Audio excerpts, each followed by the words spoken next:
खुलुमबाय रंजालि बैसागु फोरबोनि मुङाव देरसिनफोरनो बयनिसिमबो आंनि गोसो गोरबोजों खुलुमना हरबाय लोगोसे लोगोफोरनो बयनोबो गोजोननाय हरबाय दुइसिनफोरनो बयनोबो गाहाम हामलायनाय हरबाय जाहाथे जों बयबो बोसोरसेखौ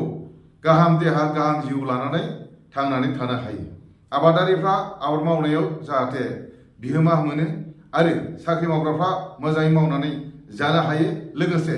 फरायसाफ्रा मोजाङैनो फरायनायाव दावखोनो हायो बेखौनो आङो आफा इसोरनाव आरज गाबबाय